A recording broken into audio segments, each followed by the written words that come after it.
I'll send you a text. Please, that would be nice.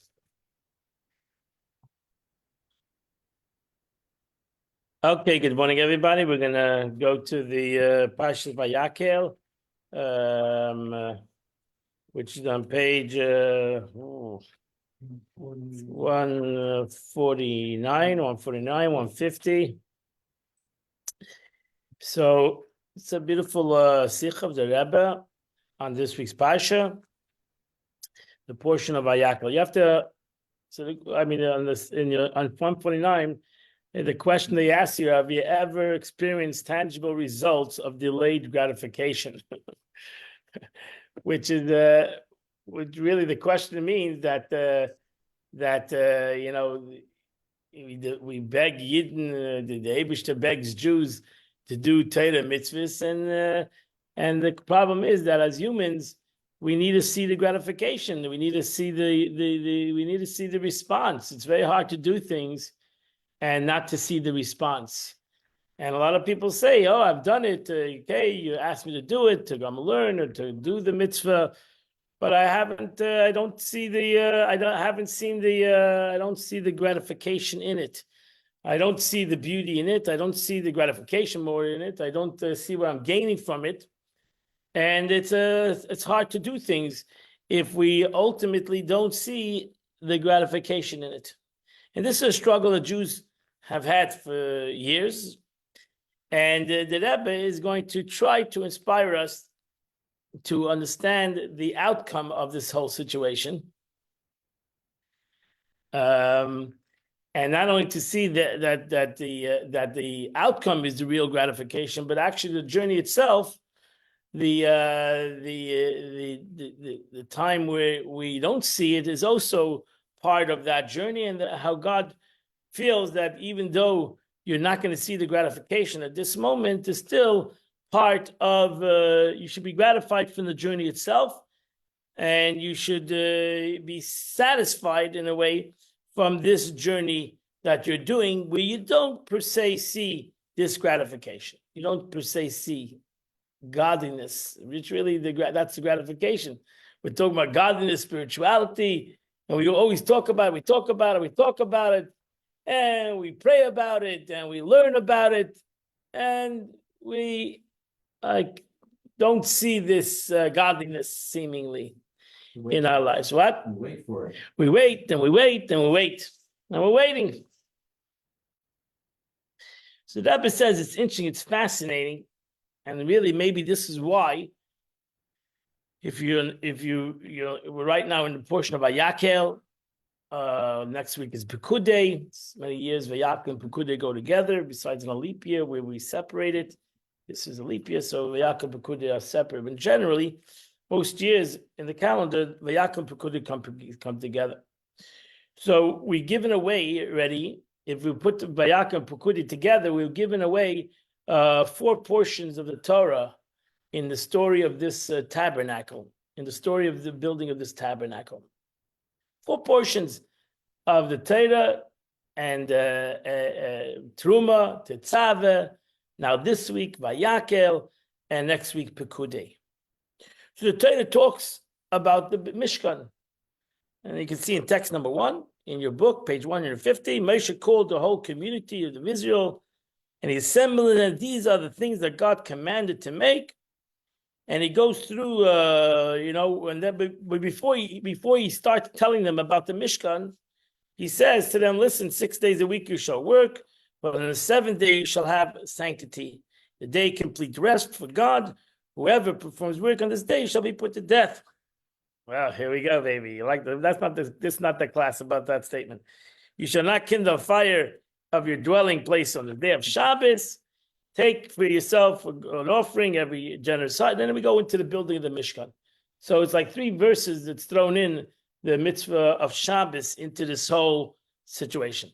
So all the commentators ask, why does the Torah put Shabbos throw Shabbos? So we all know that we learn, and one reason is we learn, the Gemara says, the Gemara answers, we learn the law on Shabbos, because the Torah says, you shall not do work on Shabbos. How do we know what work is?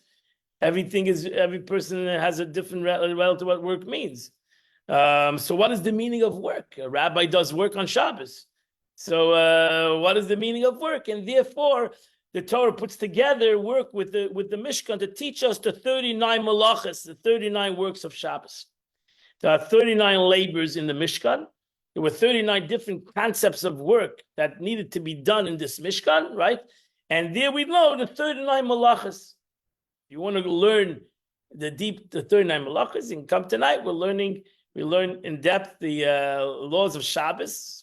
And we're going to go through 6 different, next 3 weeks, we're going to go through 6 different halachas, 39 works of Shabbos. They're very intricate and they're very deep. And the way they ultimately translate to the modern time, these malachas, these works of Shabbos. You can go all the way to Masechta Shabbos, which is a very complicated Masechta, over 182 blot on the Masechta of Shabbos. So it's complicated laws. Yeah, someone wants to ask something? Are those on Zoom, Rabbi Bucket? No, I'm not doing it on Zoom. So these are complex. You have these surround a Jewish person till today.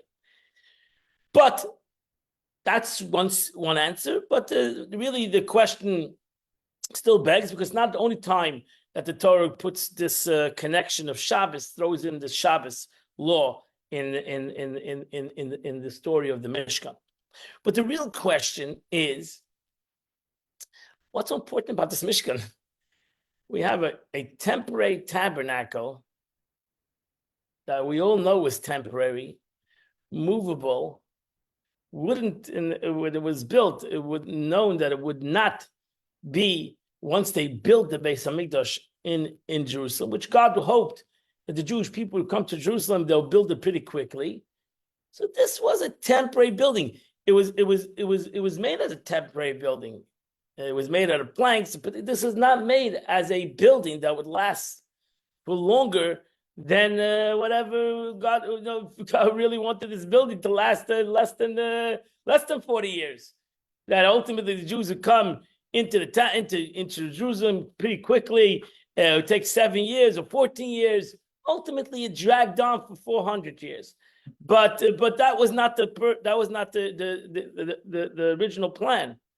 So why make a big deal of a temporary tabernacle?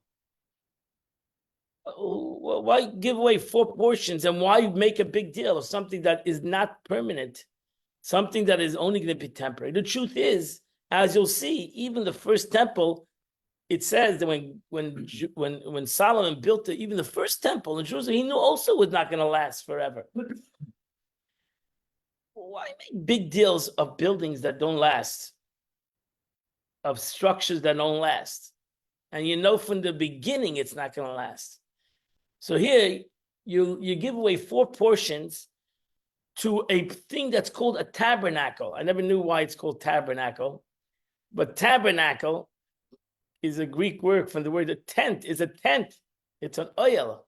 In the Torah, this building is called an oil moed, the tent of meeting. It's a tent. It's a tent. It was made to be a tent. It's called a tent. It's even English. We call it, it's a Greek word. Tabernacle is a tent. Why make a big deal of a tent? Something you're not gonna be there for forever. What is the ultimate future self-minister? What is the ultimate purpose of creating this tent and ultimately creating it in Israel, and ultimately creating a temple, the first temple, the second temple, and now we're praying for the third temple? Why we started off with a Mishkan. Started off with a Mishkan. We're still going from one situation to another situation that is not completed. So we never had a permanent structure yet built, and we're giving away so much time for seemingly an impermanent structure. What are we trying to accomplish? What are we trying to accomplish with these impermanent structures? What are we trying to accomplish as Jews in general?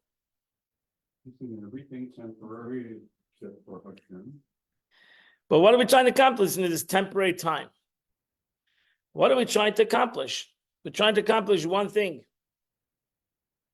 It might be it's something you say in your prayers and something you say in learning, and you got to imagine this concept if you can. If you build it, they will come. No, we're not trying to play a building that people will come, because that would be impossible. There's no Mishkan, no Beis HaMikdash can hold 15, 20 million people. So it's not the purpose that they will come. They don't have to come to the Beis HaMikdash. You're not obligated to come to Beis Hamikdash only 3 times a year, and that's it. See, it's not an obligation to come to this building. And the answer is number 2. It's brought down in Isaiah. V'nigla k'vod Hashem, and the God's glory shall be revealed, and all flesh together shall see that the mouth of God spoke. That's it. That's what we're trying to accomplish. Simple as that. We are trying this journey that started off thousands of years ago from the building of this Mishkan is trying to accomplish one thing. Revelation of godliness in the world. That's it. That's what we're trying to cut. That's our journey, my dear friends. Now, you might say, what does that mean? What does that mean? If I can imagine, what does that mean? And that's the next word. Look at the machzor, and you're davening. You say, reign over the entire world in your glory, be exalted over the earth in your splendor, and reveal yourself in the majesty of your glorious might over all the inhabitants of your terrestrial world. Again, you can open a siddur, my dear friends, and you can read. You can open a Tanakh. What are Jews out for? The world says we're out for domination. The rule. No, it's not true. It's not true at all. It has no truth to it. Yidden are out for one thing from day one, and that's revelation of godliness in the world. Finished. We're trying. That's the purpose. That's what you pray for. That's what we've been davening for, praying for thousands of years. And we haven't given up that journey. We haven't given up that journey yet. And it's in your prayers. The prayer states, text number 4, that all flesh will see divine presence. Not only is it for Jews, it's for everybody. Even animals will recognize their creator. The prayer continues, and every creative being will perceive, and there'll be a heightened awareness of godliness in the world, and there was prior to sin of the tree of knowledge. We're trying to go to the original state. That's what we're trying to do. That's the goal. That's a very high goal. That's extremely, think about it.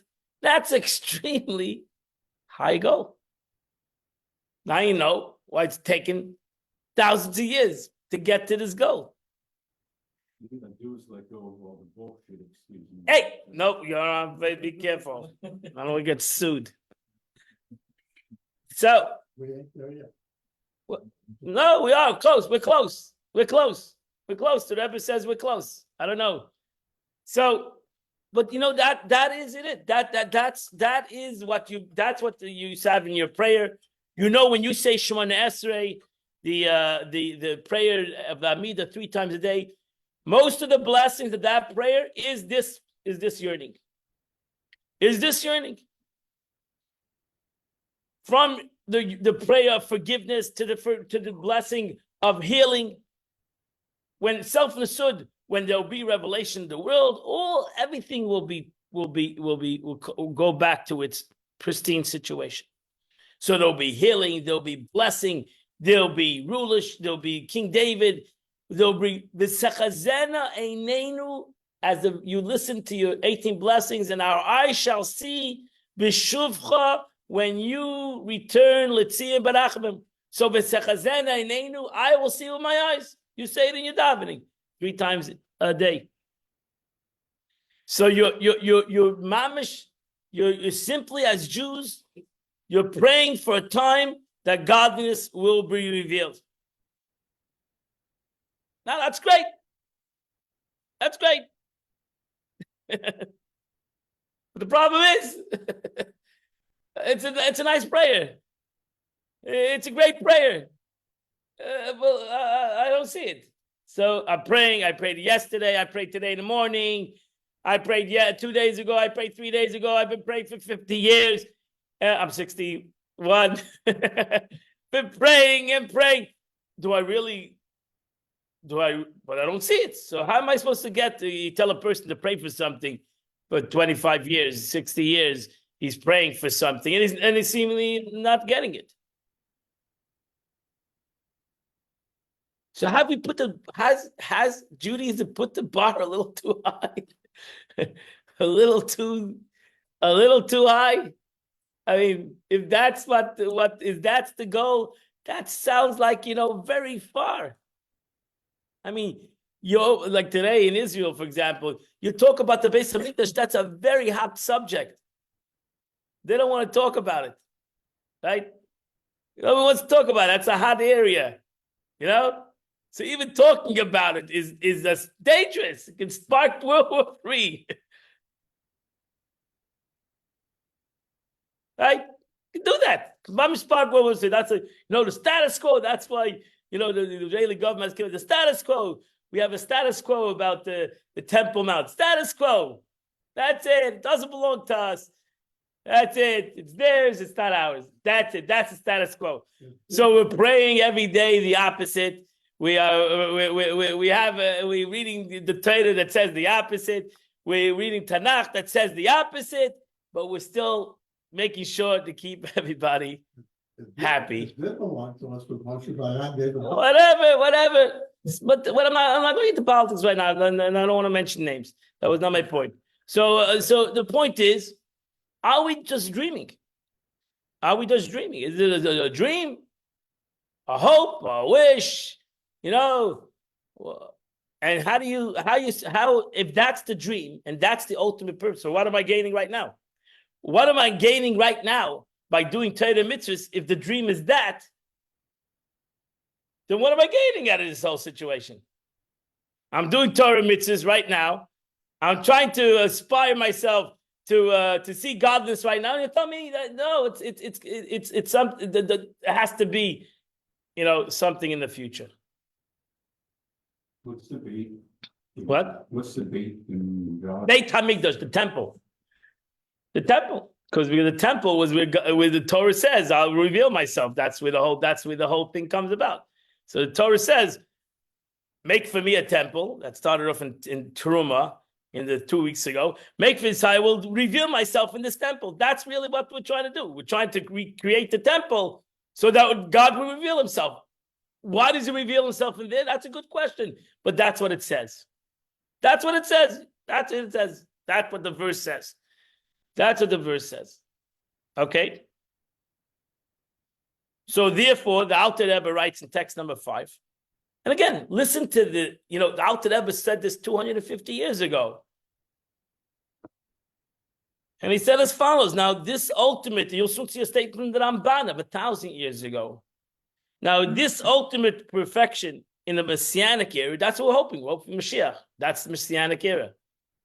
And the time of resurrection of the dead, which that's the ultimate of ultimates, meaning the revelation of God's infinite energy in this physical world. So you might say, let's wait to the future. It's an Alter Rebbe says there's one hiccup over here, and that is hinged upon our actions of divine service through the period of exile. So the Alter Rebbe says the future is not something that's going to come out of a vacuum. The future is not going to come something that'll come from nowhere. That everybody should sit back and say, you know what? Call me up when Mashiach comes. I'll be there. When Mashiach comes, I'll be there. Call me and send me a message, and I'll be there. Until Mashiach comes, what do you want from me? I'm busy. Mashiach comes, trust me, I'll be there. No. So I have to deserve. So, no, not deserve. No, it's not an aspect of deserving. That's not what the Alter Rebbe says. It's totally means revelation is, if you want true revelation, you need to have some revelation now. Might not be the same revelation of the time of Mashiach, but it's connected to the revelation you have at this present time. Okay, so it's not a reward or punishment, because Mashiach is going to come whether you like it or not. But if we want to have true revelation in life, that's the goal, and you pray for it, and you daven for it, and you learn about it, and you yearn for it, as the Rambam says, you have to yearn for it. It's a mitzvah to yearn for Mashiach, because that's the whole purpose of creation. That's the whole purpose of the giving of Torah. That's the whole purpose of what you're here for. Really, you got to realize that. That's why the Rambam puts Mashiach and resurrection of the dead as the 13 principles of Jewish faith. It's not like another concept in Judaism, like putting on tefillin or keeping even kosher or even Shabbos. He doesn't put Shabbos as one of the 13 principles of Jewish faith. The Rambam, he doesn't do that. He puts Mashiach as a 12th principle in Jewish faith. And number 13, resurrection of the dead. Because why? Because if you don't have that concept, you don't have a principle. You don't have the principle of Yiddishkeit. You don't have the purpose of Judaism. What Judaism is. And you need to know what the goal is. You need to know what the goal is. The goal is a person's going to come and his coming is going to start the revealing of God. Correct. Revelation. What did Abraham do? repeat the question? Revelation of God. What did all the tzaddikim from Abraham did? When you go to the book of Genesis, you have darkness, chaos, trouble, blah, blah, blah, and suddenly Abraham comes to the world. You look at the Torah itself. What does Abraham do?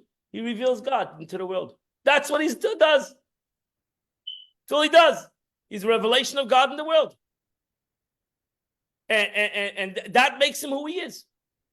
And so Isaac, and so Jacob, and so Moses, and every other great sage from history. What did they do?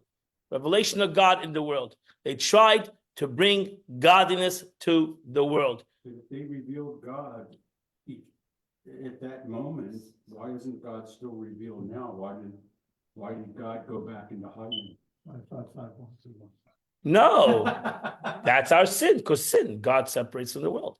That's the point. Sin, the sin of the world, the darkness of the world. So that's it. But that negates Moshiach, because No, there'll come a time. Let's see. You're right. Good question. We'll get it. We're going to answer that question. You'll soon see. You'll soon see. How I have a many question, Rabbi principles are Bookett. there? Yes, How many principles are there? 13 principles. Okay, and which one is Hashem? The first one, Okay. Jeannie, belief in God. I have a question. Yes. So would you mind just describing, and I'm sure this is like a no-brainer, but still it helps for me to hear it. Do you mind describing, like, we're yearning, can you describe, like, give us a little bit of a snapshot of what the world is like that we're yearning for? Like when you experience godly, or, we're yearning for a revelation of godliness. Do you mind describing a little bit what that picture looks like? You'll see. Let's see. Let's go through the class, and maybe you'll come to. You'll be answered. Okay. Okay. If not, I'll answer you. But Okay, thank you. let's look through the part. Let's do it. So let's look, because I believe he does answer your question. So in this physical world, it hinges upon the action of divine service through the period of exile. For it's the mitzvah itself that causes and creates its reward. By performing a mitzvah, one draws down godly energy from above. So it's an accumulative action. That's why the Rambam writes, every Jew has to look at himself as this mitzvah that he might do will bring the Messiah. This sin that he might do might push it off the Messiah.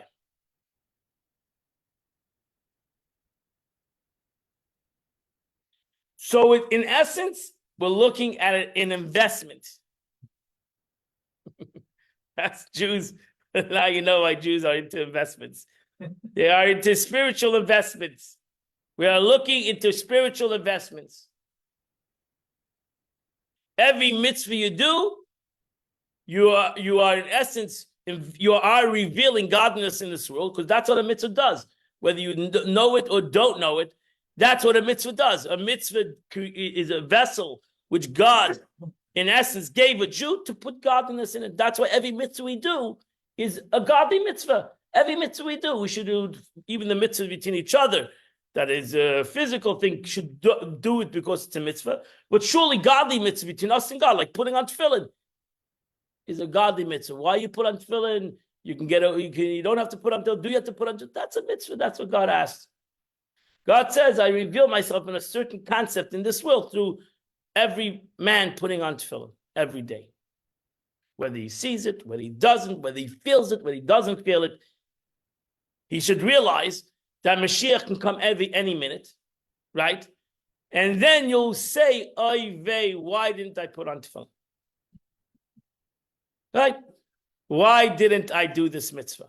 Right? That's why the Rebbe begged every Jew should at least put on tefillin at least once in their lifetime. Okay, you really should put on tefillin every day besides Shabbos. But because when Mashiach comes, right, you decided for whatever reason, somebody asked you to put on tefillin, or you know that you're supposed to put it on, you didn't put on the tefillin. Mashiach's come, you're going to realize, oy vey. Now you'll see the beauty of tefillin. Now you'll see the godliness, and you'll say, my akshanis, my great philosophy. I thought that I was smarter than everybody. Stupid. It was just ridiculous. And I should have done it. I should have done it. So, because it's not the punishment is a lost opportunity. Basically, a lost opportunity. You didn't, the Eibishter gave an opportunity, and you decided, because of your own reasons, not to do it. And so to every mitzvah. That's why the Gemara says, mitzvah abal liyadcha, if a mitzvah comes to your hand, don't push it away. If you can do it, do it. Just do it. Okay? Just do it. Why? Because it's a good investment. It's a good investment. It's going to grow over time. It will never go down. This investment you do, trust me, you might think it's nothing. I invested nothing. A guy came to me yesterday. He said, I could have invested in, with what's the name? I could have invested in the 50s with this guy. And if I would have invested with him, I would today be a multimillionaire. So everybody is, the prophet of why he didn't invest in Berkshire's shares. Could have invested nothing 50 years ago, and he would have been worth now $150 million. But the Eibush says the same thing. I'm asking you to invest at this present time, because what you invest, this mitzvah you do, will come back great dividends. Well, how do you explain the pious people who did mitzvahs throughout history and it didn't pan out the way they intended? Case in point is during the war, pogroms in Russia. The investment is still there. The investment doesn't go away. That's why you're reading this resurrection of the dead. That's a 13th principle. All these tzaddikim will come back to the world and receive their reward, their investment. Is there an annual stockholders meeting? There's a daily stockholders meeting, not annual, daily. Daily stockholder meeting, and all your investments that you did, actually every night, all the mitzvah you did today, you come up to Shamayim. If at night they tell you, wow, great investment. 150 mitzvahs, great investment, great godly investment. And with all the church, why wouldn't he reveal himself in the current time? okay, good question. I think great questions. Great questions. We'll soon see why. We'll soon see. Relax. Only 10:30. I've had another half an hour to go. I gotta, right? So look at the expression in the class in Ecclesiastes in Shlomo Melech, Ecclesiastes. He says in text number 6. This is an interesting verse that has many commentaries. You know, in general, when it comes to these statements of Shlomo Melech, it's very hard to understand exactly what he says. He says as follows: "And remember your Creator in the days of your youth, before the difficult days come, and the years arrive about which you will say, I have no desire in them."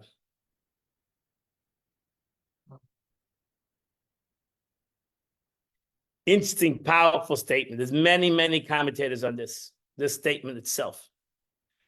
In essence, he says, when we're young, we are, we have the power, we have the excitement, we do a lot of things with vigor, and then we get old. We have no strength.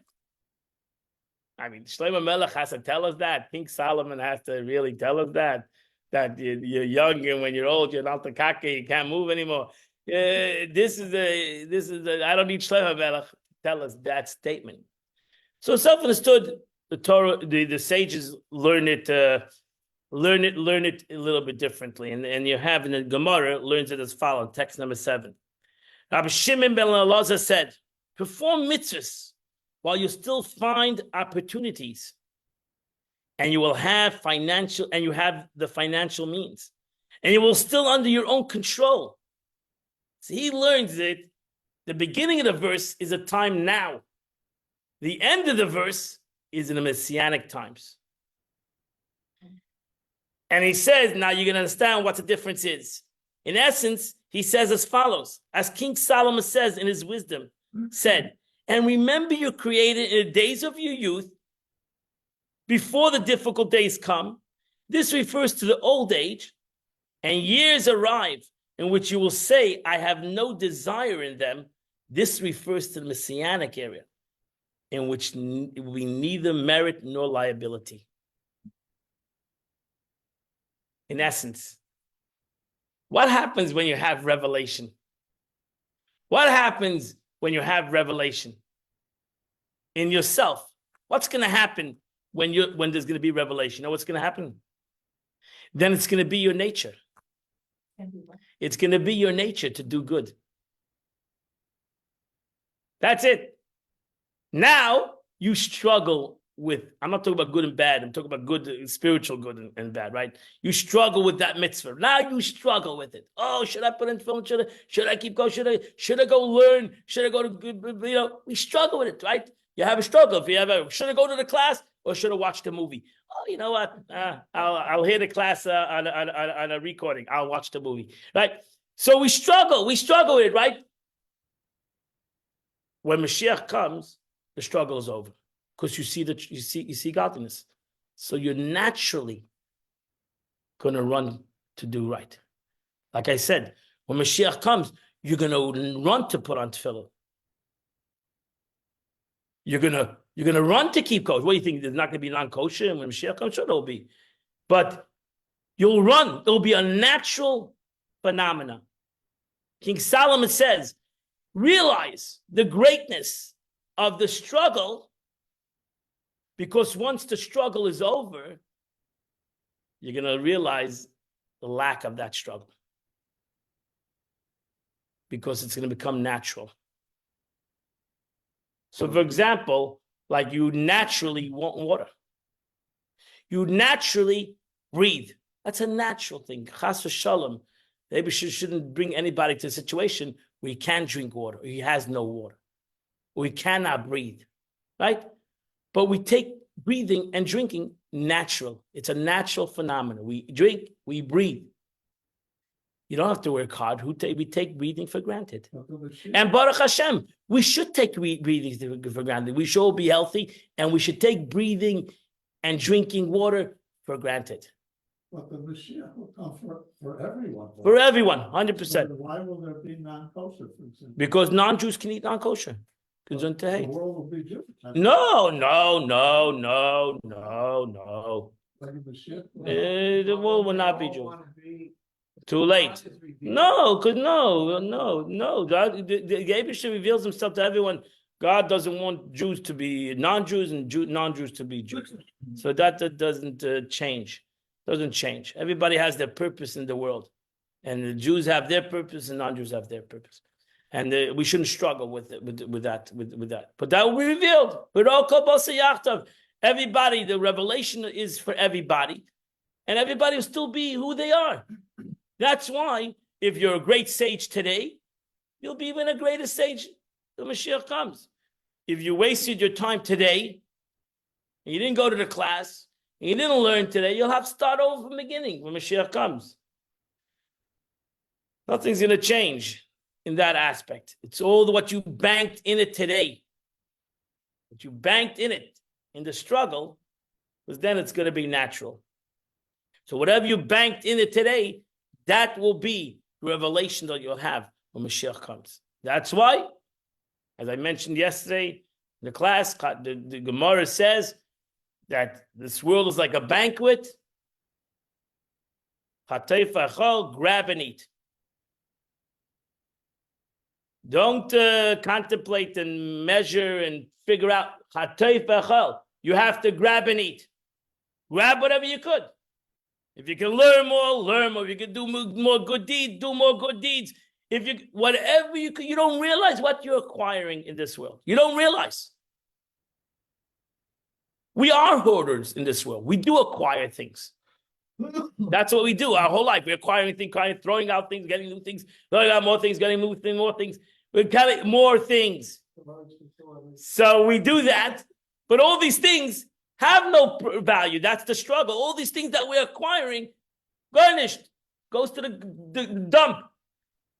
Go acquire good things. Go and acquire good things. That's what King Solomon said. Tov shem tov, mishemen tov. You're acquiring all this oils. Acquire a good name. It's better.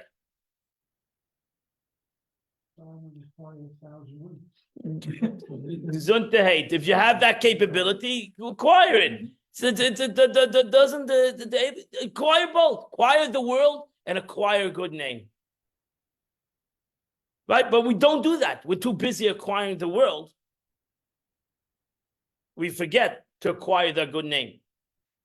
We forget to acquire the mitzvah, the good name, or the mitzvah, or the Torah, the knowledge, because we're busy acquiring the world. You want to acquire even knowledge of the world? Acquire knowledge of Torah and knowledge of the world. Because later you'll realize that the knowledge of the world changes. The knowledge of the Torah never changes. It's nitzchi, it's godly. The knowledge of the world is important, but it changes. Baruch Hashem, it changes. It develops and things change. But the knowledge of God never changes. What we're sitting and learning here, we're talking about a pasuk that Shlomo Melech said. And we learned just the Gemara, that the Gemara explains this pasuk, right? So it refers to will neither merit nor liability. That's the problem. Today we have merit and liability. Mashiach comes when things comes natural. When things come natural, there's no merit to liability because it's your natural, right? You don't say, oh, you're breathing. Let's give you a pact that you're breathing. Yeah, a person that cannot breathe and suddenly they help them to breathe. That's a big celebration. But in general, breathing is not a great celebration because that's natural. We breathe. That's the Eibusher created us to thank God we can breathe. And we can eat. And we can walk. And we can all these things are natural phenomena to us. Thank God. So Mashiach comes, everything comes a natural phenomenon. Everything godly comes a natural phenomenon. That's what revelation means. Everything comes naturally to us. And that's why King Solomon says, we're going to realize, so King Solomon calls She'ein lem chayfetz. King Solomon calls Messianic times, you're going to lose your desire. You don't have a desire. You're going to lose your desire. Imagine, think about it. If you have a desire to breathe, you don't really have a desire to breathe. It comes natural. You don't need a desire to breathe. When they say there'll be neither merit nor liability. That's right, because it's your nature. It's your nature. You cannot have a merit or liability, something that's natural. It's a natural phenomenon. That's what King Solomon, ultimately, it is merit and liability. But its essence, How can you have merit and liability for a natural phenomenon? But I have a question. You know, once a chassid came to the Tzemach Tzedek, and he told him, "I have a struggle in learning. I just don't want to learn. So I don't want to study." So the Tzemach Tzedek, just further about it, says, "What should I do? I love to study." That means, in essence, the Tzemach Tzedek is telling him, the greatness is when you don't want to study. I naturally want to study. I don't have a struggle in that. And therefore, ultimately, I'm missing something. When you don't have a struggle in something, then you're missing something, ultimately. Because the struggle in something is important. Because it creates a desire, it creates a movement, it creates a change. There's a merit and liability. You understand? Whether it's a physical merit, or the person says, wow, this guy overcame this struggle. Or God says, whatever, wow, look at him. I gave him a Yetzer Hara. I gave this person an evil inclination not to do it, and he overcame it, and he did it. Even though that's his essence, but to him, it's an accomplishment. And liability would be not doing it. Not doing liability, 100%. The liability is not doing it. Saying in Messianic time, you'll want to do it. You'll want to do it. So what kind of liability is there? There's no liability. Not want to do it. That's correct. There's no liability. There's no merit. It's you want to do something. When you want to do something, you want to do it, not because of the gain and the loss. What? So I have a question. About that, Rabbi Bucket. No, it won't be nothing because we will thrive for spirituality. It'll be the real something. It'll be, but you know, like you can imagine, say, revelation of God. It's going to turn everything's going to turn to nothing. We'll look at it now that way because the struggle is an exciting thing for us. When Mashiach comes, we'll realize the real dimension of life is spiritual heights, which is never ending. So the struggle will be in spirit to continue to become spiritual, more godly, which is unlimited.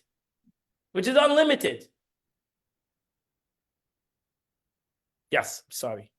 Question you No, had? so you a little bit answered, but so if now the greatness is in our struggle and Mashiach comes, and I guess the struggle will be to even become more connected to Hashem. Correct. But how does that That'll be the happen struggle. without the struggle some will be in sort of spiritual level, suffering? not in our day-to-day, what we struggle today in good and evil.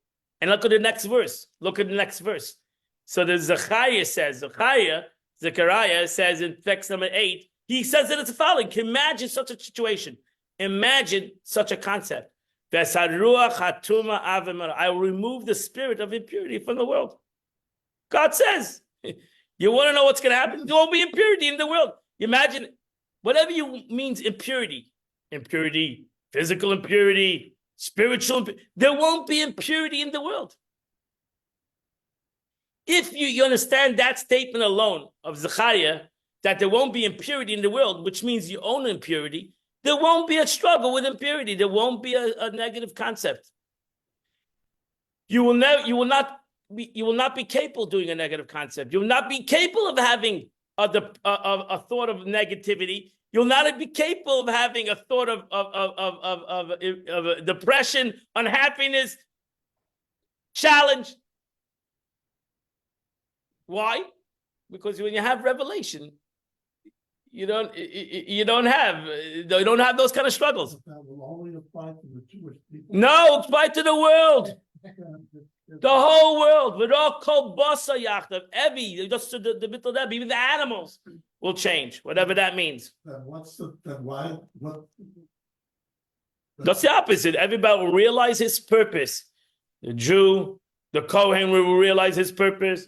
The Levi will realize their purpose. Even the Jewish people, there'll be different dimensions in their purpose. We'll come back to the Beis Hamikdash, Kohen Vavadase, the Kohen Gadol, and the Kohen. And then there'll be the Levites, and there'll be Moshe Rabbeinu, the leaders of the Jewish people. Not everybody has men, women. Everybody's going to have their purpose. What will non-Jewish mean? What did God create the world? L'sheves yitzara, to be a normal world, a dignified world, non-strife, no wars. That's what what does the prophet say? To a world of unity, a world, which the world is getting better, slipping a little back a little bit, but it was getting much better, a world of unity, a world of getting together, helping one another. That's what the world's going to be, a world of unhate. They'll take their plows, they'll take their guns, turn it into plow shells. That's what she's talking that to the Jewish nation. That he's talking to the world.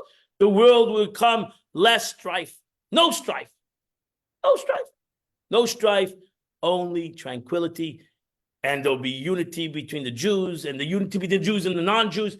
Everybody will know the purpose. Everybody will know what they're here for. Everybody will know what they need to do. And everybody will uplift one another, will not talk down to one another, will not destroy one another. Imagine such a situation. You need to, in essence, imagine it, because that's the purpose. It's not just an imagination or hope. You understand? That's what the Rambam writes. It's not a hope. We're not in the mode of hoping. What do Jewish people have been hoping? This is what Yiddishkeit is, hope. Right. Yiddishkeit is that's the way it is. Not that that's a hope. I wish. I know it's a dream. I know it's impossible to happen. But you know what? It's good to hope. It's good to have these fantasies. It's not here now. We don't have revelation right now. Yeah, sure. Right, correct. That's why I always say, whenever I go to Disneyland, I say, well, look how people get together, they wait on lines, everybody's happy. Yeah, but then you leave Disneyland. You have to pay $79. You have to pay $109 for it today. That's expensive. Coming of a different Mashiach. So once they see our Mashiach, my wife would be not. No, that's why the Rambam writes that all the nations of the world, they made that they have nations who are also looking for something. When Mashiach comes, they'll just turn the switch. What's the right look? But that's why it's better to be a believer than to be a pagan. The Rambam writes it's better to be a believer. It's like this: you have a belief, and then you'll realize maybe your belief, just like Jewish people, have a belief, but the belief is not the way it should be. The whole world belief is something's missing in their belief. There's something missing in our belief. Even in Jewish belief, our emunah is not the most perfect emunah, because we struggle with belief. We struggle with our beliefs. If when revelation happens, What? If when revelation happens, everything will be one, and everybody will be one. Why don't we try to do that now? We should. That's the point. You 100% should try to do it right now. That's the point. That's the investment. 100% you should. 100%. What do you mean? Well, that's what we're learning about. You have to do it now. We just said before, you have to do it now. So if I try to make friends with everybody, Well, you should. I don't have to wait for Mashiach. You shouldn't. That's the point. You should make friends with everybody. You should uplift everybody. You should put on tefillin every day. You should keep kosher. You should come to shul. You should daven. You do everything. Whatever you can do, you should do. Don't pick on one thing. Everything. Everything. Don't worry. Don't say this is the only thing I can do. Everything. Every little bit helps. Every little bit helps. In every avenue, between man and man, between man and God, between myself and God. Do whatever it takes. Invest. Buy. Don't sell. You can't sell it. Once you buy it, it's yours. That's it. Buy. Whatever you could. So look at the Ramban, Nachmanides, the Ramban, text number 9. For the time of creation, every person has possessed the power to do as they please, to be righteous or wicked. This grant of free will applies likewise to the entire Torah period, so that people can gain merit upon choosing good and punished upon choosing evil. But the Messianic era, the choice of their genuine good will be natural. A heart will not desire the improper and will have no craving whatsoever for it. This is reflected in the teaching of the verse.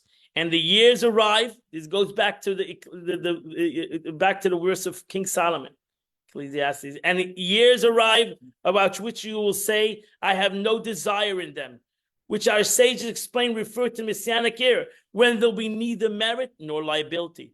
For in the Messianic era, there'll be no evil desire in humanity. Can you imagine? Rather, every person will naturally perform the proper deed. Thus, there will be neither merit nor liability in them, for merit and liability dependent upon your desire, your free choice.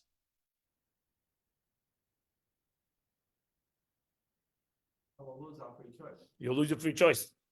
Correct. For concept of good and evil. There won't be evil. So you'll lose your free choice in evil. You won't have evil. So it'll be good or bad. Good or better. Godly or more godly. My friends, this is not a hope. This is not just some kind of fantasy. This is the whole purpose of the Torah. This is the purpose. The beauty is that it's a cumulative concept. It's not a concept that comes from nowhere. It's a concept that comes from us, from generations and generations.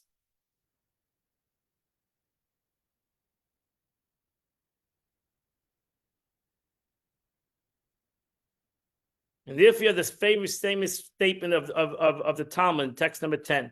Rabbi Yeshua ben Levi said, what is the meaning of the verse? And you shall keep the commandments and the statutes and the judgments that I have commanded you today. It's an interesting statement. He didn't command it today. You're to say he commanded it then, when I gave the Torah at Mount Sinai. He says, no, I commanded you today. He keeps on saying that if you go to Deuteronomy. Commanded you today. Why keep on saying today? First of all, even in that story itself, that's 40 years later. So it's not today, it's 40 years ago. Today, for surely, it's not today. It's 3,000 years ago. It means today is a time to do them in this world. And tomorrow is a time to do them, is not the time to do them. Meaning, now is the struggle. Now is the time. When is mitzvahs important to you to do or not to do, to struggle, not? That's today. Tomorrow, the struggle is over. Tomorrow, because I believe Mashiach is coming today. Okay. I better hurry up, 11 o'clock. So, I told him, wait till the end of my class. And tomorrow is not the time to do it, and there's no obligation, opportunity to fulfill mitzvah in the world to come. So that's the question, the will to come, what is the meaning of the Talmud? Some can learn it when you don't have a guf, when you're in Gan Eden, is the will to come. That's a famous argument. What means the will to come? When it says the will to come, does the will to come mean paradise? Or the will to come means after Mashiach comes is really the will to come. So either way, we all know once your neshama goes l'mayla, once you pass, God forbid, once a person passes, he can't do any mitzvahs anymore. The game's over. Well, I don't have to buy tickets for Israel. But maybe you're going to Israel. Well, maybe that you have a desire to go to Israel, you buy the ticket, will bring Mashiach. We're having a raffle for on Purim for 2 trips to Israel, so don't buy the ticket yet. You might win. Furthermore, it means today the day is a time to do them, but only tomorrow is the ultimate future, is a time to receive reward for doing. That's where you see the two different meanings of the Olam Haba, the Gemara. Because the Gemara itself says Olam Haba can be translated 2 ways. It can be translated Gan Eden, or it can be translated when Mashiach comes. So Olam Haba, the will to come. Olam Haba means the will to come. So the will to come being Gan Eden, where your neshama and the body are separated. Self-understood, the neshama cannot do any mitzvahs anymore. In heaven, the neshama cannot do any mitzvahs. So you got to think about that also. When your neshama comes l'mayla, when the neshama comes l'mayla, comes above, after 120 years, and he says, why didn't I do it? Just why didn't I do it? All good excuses why they didn't do it. All good excuses. What do I do now? That's why it's called Olam Emes. It's called the world of truth, right? Once the truth is revealed to you, then you say, why? What did I gain? What did I lose? right? I thought I gained something for not doing it, but really I lost. It was a loss. It was a loss of opportunity. And for sure, if it means the will to come, means after Mashiach comes. Because then I will do it, not because I had any struggle to do it. It's just do it. It's just because that's the way it is. That's the way it is. When you have revelation, it's just not anymore the concept of your choice or not. When God reveals himself, you're going to run to put on tefillin, and it's not going to be something that you will, per se, choose to put on tefillin. Now is a time for choice. Hayom is a time for choice. So in essence, the Gemara learns the pasuk Hayom, when the Moshe Rabbeinu in Deuteronomy keeps on saying today, he's in essence telling the Jewish people, don't push off anything today. I know you're not going to see today, you can do the mitzvah, you're not going to see it per se the response today, but trust me, don't push it off because of that. It's not worth it. Don't push it off because of that. The reason why you don't see it today, because you have free choice. And that's why you don't see it today. Because God wants you to continue to have that free choice. So look at the Frierdiker Rebbe says in text number 11. Beautiful statement of the previous Lubavitcher Rebbe. When Mashiach comes, may it speedily be in our days, time, amen. Then we shall really long for the days of exile. We will realize when Mashiach comes what we missed. Then we will truly feel distressed having neglected working at our spiritual service. Then we will indeed feel deep pain caused by a lack of spiritual service. We'll say, wow, what a waste of time. How many missed opportunities I have had to do good, to do the mitzvah. And for whatever reason, whether I was right or wrong, whatever, for every reason, I didn't do it. These days of exile are days of spiritual service. To prepare ourselves for the coming of Mashiach, may it speedily be our days. Amen. This is where each and every one of our service is important today. And Gullus is when our service is important. Not when Mashiach comes, it's God's service. You've lost your free choice. You've lost your uniqueness in a way. You're all. And that's why he says, look at the words of the Frierdiker Rebbe. We shall long for a day. We'll feel distressed.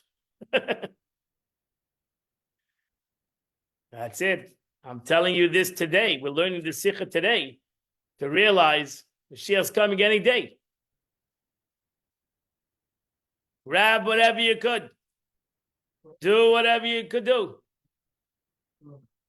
She's over here. Yes. So the Rebbe writes, my revered father-in-law, the previous Rebbe said that when Mashiach comes, we'll grab our heads and shout, Gewalt! We could have accomplished so much more in Gullus, and we missed our chance. Therefore, even though now we don't perceive the full value of our actions, and very knowledge that a time will come when we will regret our inaction, should spur us to act. We must add in our study of Torah, service of mitzvah, in a manner exponentially greater than what we are doing until now. That's it. Don't make, right? Mashiach's coming today. Therefore, buy. I like that. Buy. We must not suffice by adding only a little bit, or even a proportionally great number. But time will come when we will be too late to add even one iota. Rather, we must increase an infinite manner, meaning a manner of self-sacrifice that stems from the very essence of ourselves. That's what we learned 2 nights ago. Go over big. When it comes to godliness, when it comes to learning, when it comes to tzedakah, when it comes to davening, whatever it comes to, big. Don't be cheap. Rabbi Bookett, what about people who are not raised with any religious education and they're Jewish and they don't know anything about That's doing it. it? Eibush will have rachmanas in them. God will forgive them. Okay. God will forgive them. God will forgive them. I'm not worried about that. I'm not worried about it. All right. I'm not worried. No, yeah, I'm not. I'm not worried about it. I'm talking. I learn a sikh of the Rebbe. I learned Torah. I learned for myself. God is the Rebbe is talking to me. Don't worry about other people. What is there to be non-Jewish about? What? When the Mashiach comes, what is there to be non-Jewish about? I understand. The Eibush created. We both have different. Just like what man and woman will still have different things. You know, men and women are not going to do the same things. There'll be a man. He'll do his mitzvahs, and the women will do their mitzvahs. That's it. Why do we have to have the concept everybody's the same? I don't understand why that makes. As I said, there'll be Kayhanim, there'll be Leviim, and there'll be Israelim by the Jewish people themselves. There'll be the Melech, there'll be the king, there'll be the Nasi, there'll be the rabbis, there'll be the students.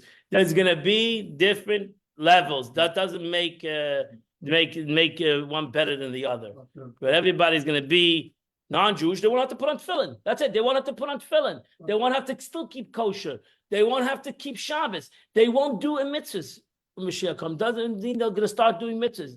Non-Jews will be there. They'll help the world. They'll make this world a beautiful world. It'll be a beautiful world. And that's what we want. A beautiful world. Not only a godly world, a beautiful world. Because you can't have a godly world that a world that's not beautiful. So they're not going to start keeping kosher. They're not going to start putting on tefillin. They're not going to start keeping Shabbos. And that's it. The Jews will. They'll believe in God. They'll believe in God. Messiah is only coming to believe in God. It's not that the Messiah is an everlasting thing. Messiah is only to bring the concept of revelation of God. Not that the Messiah becomes, it's not important, the Messiah. Messiah is only important or brings about it, not that he's going to be, actually he's going to be like everybody else. So who cares what that is? That's not the importance. That's why we're not waiting for the Messiah. We're waiting for the Messiah to reveal God in the world. That's what we're waiting for, not the Messiah. The belief in Mashiach is revelation of God, not the revelation of a human being. That's not what we're looking for. A Messiah, and that's going to fix everything. No. A Messiah is going to reveal God, and that's what's going to fix everything. Not that the person is going to fix anything. The Eibush doesn't say that the Messiah is going to take away impurity in the world. It says, I will take away impurity from the world.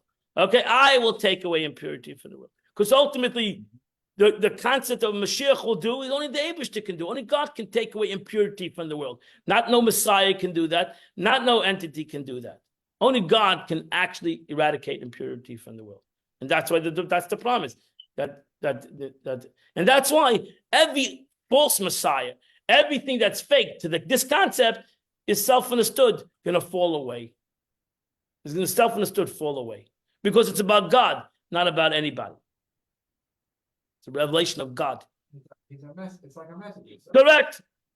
The Messiah doesn't become God. And he doesn't change that thing. So it's about revelation of God in the world. Extremely good, right? I have a question. Mashiach is the one who brings about it. He creates, because everything comes from us. So Mashiach is going to be a person. It's going to be a physical person that's going to inspire the Jews. That's what you look in the Rambam. It says what Mashiach is going to do. He's going to inspire the Jews to elevate themselves and to build the Beis Hamikdash. And to establish everything back. So that's the Mashiach. But ultimately, it's a concept that to spur us on. Correct. Connect us to God. Connect us to God, not to connect us to Him. To connect us to God. That's our journey. Our journey is back to God, not to anybody else. Let's yeah. Can I ask a question? So, first of all, are people going to die during the time of Mashiach? A separate machlekes is an argument between Rambam, Maimonides, and Nachmanides. Maimonides said people are going to die. Nachmanides says people are not going to die. Once Mashiach comes, death is going to be eradicated from the world. And are people going But to every see freedom their will loved may God ones that died eradicate already? the world. Or is What? that not till, do people are, because most of the people that, well, a lot of the people I know who are just, yearning for Mashiach are people who've lost particularly children. And I think they feel like they're going to see their children again. Are we going to Hashem. see Tchias people that HaMesim. passed away during that time, or is that not till Tchias HaMesim? There'll be a resurrection of all the children are going to come back, all the parents are going to come back, all the children are going to come back. That's the In the 13th times of principle. Mashiach? Mashiach comes, yeah. Or is that not till Tchias HaMesim? Tchias HaMesim is after Mashiach. The 13th principle is Tchias HaMesim. I see. I have a question. Where is that 13th principle? Where is it alluded to in the 5 books of Moses? Like, where is it? Where did it get that? Where did Malani's get that? That's a famous. That's Gemara brings many proofs to Tchias HaMesim. Could you repeat the question? Yes, please? where's the Gemara talks about that, not the Rambam. The Gemara talks about where's Tchias HaMesim in the Torah, and the Gemara shows places in the Torah that you see Tchias HaMesim. First, when the prophet says openly Tchias HaMesim, the prophets Tanakh, that says openly. The question is in the 5 books of Moses, the famous statement Oz Yosher, then Moses will sing. I keep thinking of Rabbi Sachs. He says everything comes from the 5 books of Moses. Everything else is. God promised Abraham the land of Israel. God promised Abraham the land of Israel. Well, the promise has not been fulfilled. That promise has not been fulfilled.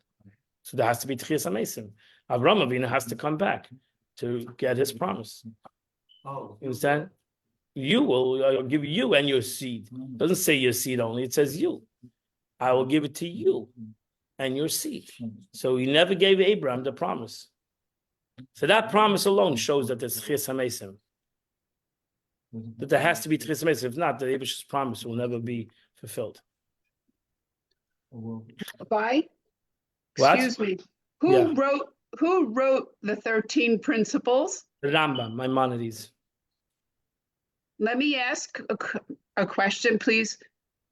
13 principles, but don't they all have to be met before Hashem reveals himself? Oh, the Rambam doesn't connect the 13 principles to Mashiach. One of the 13 principles is the belief in Mashiach. Not Mashiach, I'm talking about Hashem. They're 2 different That's a things. principle. Belief in Hashem. Oh, not the to believe belief. in I'm Hashem. You have to asking believe in about the Hashem revealing himself. That's Don't the Mashiach. other- That's Mashiach. That's not in the 13 principles. Okay, That every one of those principles, if you know the 13 principles, every one of those principles is this concept. The concept of revelation of Hashem is the essence of everything. Is the whole essence of the Torah is revelation of godliness. That's the whole purpose of the Torah, and that's the whole purpose of humanity. And that's the purpose. What we're doing is all revelation of godliness in the world. And that's the whole reason. And everything of those 13 principles is the revelation of godliness in the world.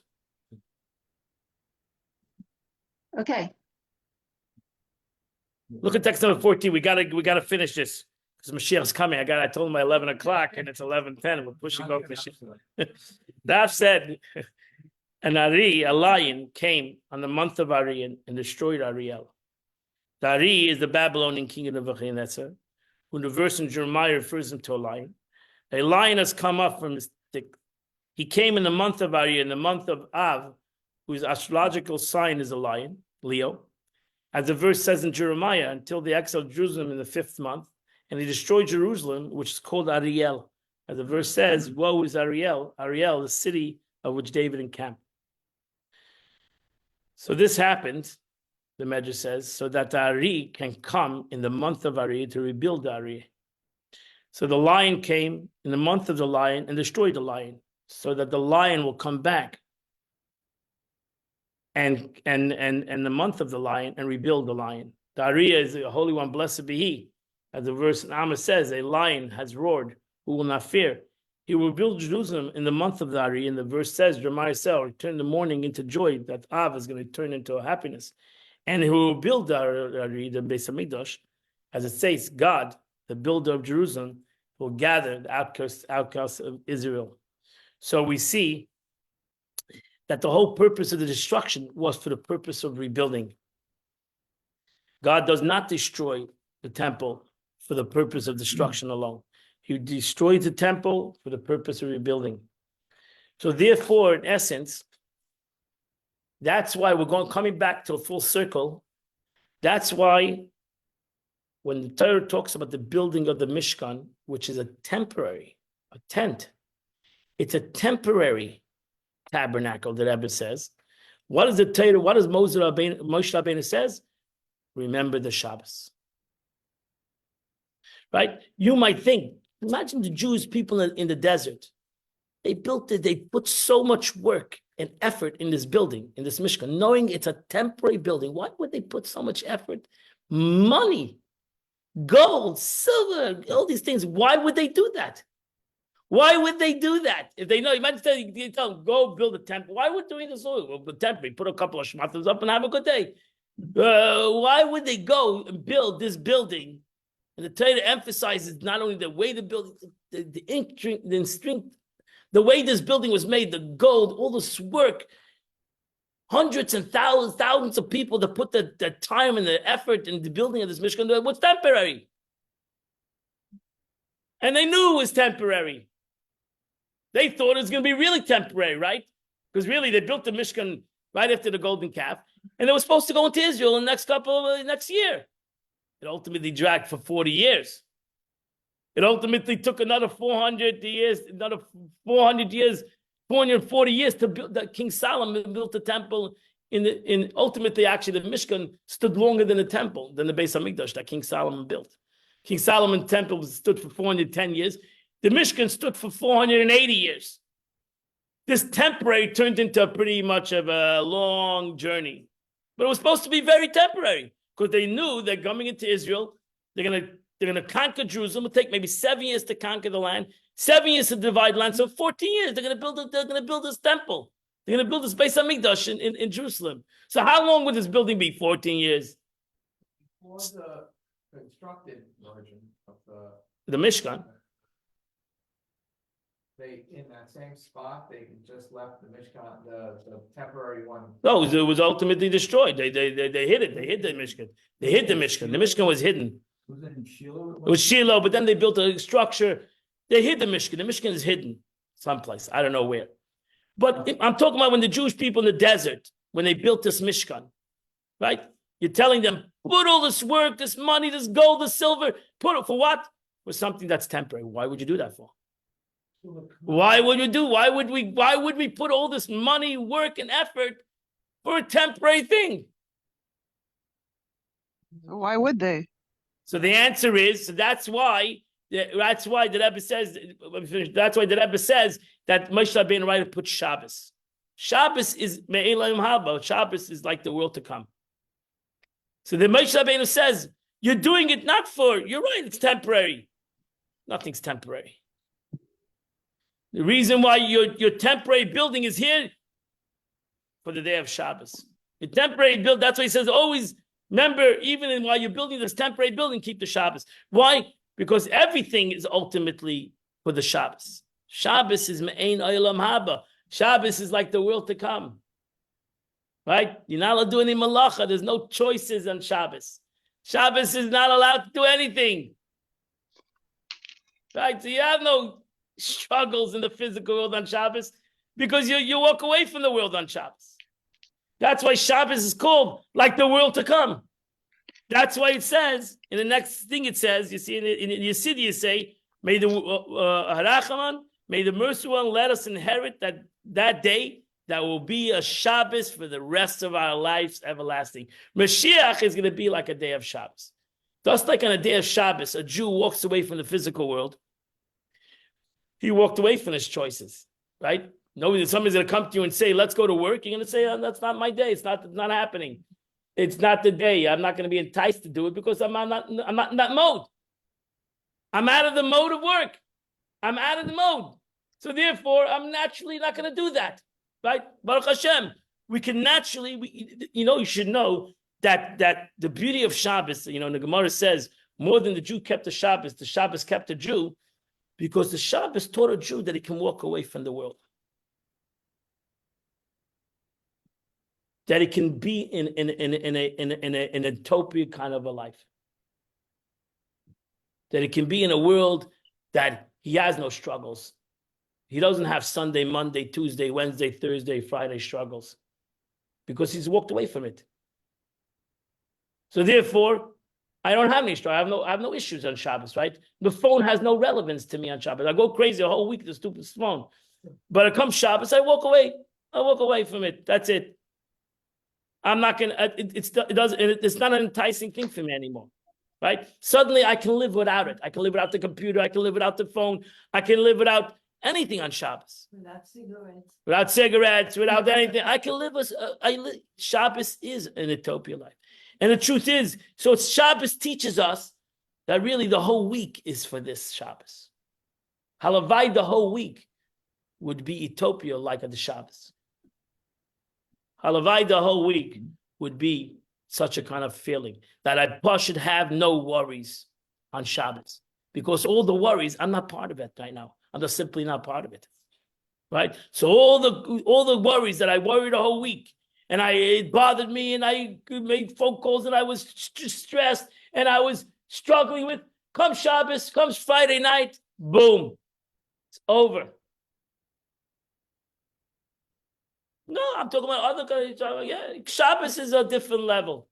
But it taught you, everybody worked, so you worked also in your life. But Shabbos taught you that you can walk away from the world. You have the capacity, you have the capability. It's not a fantasy, it's not a hope. Come Shabbos, you walk away from it. And you come to shul, and you daven, and you take your time, and you learn, you read, you sit with your family. It's a different world. It's suddenly a different world in this world. I have a question. So therefore, and I just want to finish off. So therefore, because we finished, in essence, Moshe Rabbeinu tells the Jew, don't worry, I know it's temporary. I know it's temporary, but realize that your temporary is all for the Shabbos. Realize that your temporary is something that is going to have an everlasting reality in this world. And that's the beauty. What you think is temporary and what you think is not important, or where is the glory? Where is the permanence? So comes these passions and tell you, trust me. Moshe Rabbeinu tells, trust me. All your temporary, all your struggles, all the time that you were in Gullus and you went through and you did the job. Trust me, it has its permanence.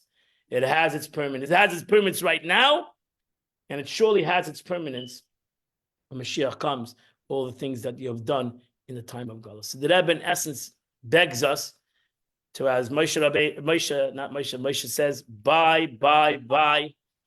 Don't stop. Invest. I know might not see it right now today, but trust me, anything you buy, anything you do good, anything you do godly, every mitzvah you do is everlasting. And it's everlasting right now. And in Mid Shem, you'll see this everlasting on the day of Shabbos. As you say in your davening, I wish I'll come to a day that'll be Kula Shabbos. Mashiach will come, and not only will be Shabbos one day a week, it's going to be Shabbos the entire week. Because we will be in a spiritual mode. We'll deal with the world. We'll be like regular people. We'll deal with the world, but it'll be second day. It won't stress us. It won't. We won't have any struggles. We'll do everything right. We'll do everything good. Everything will be perfect. I hope and I pray Mashiach comes today. Amen. We merit the revelation of godliness in the world, and we see God in the world. Kol basar, every flesh sees God in the world, and we dance all together to the the Holy Land. We build a third base, Hamikdash, and on the Temple Mountain, and we'll see God again in this world. Amen. God bless you all. Can I ask a question? Is there time?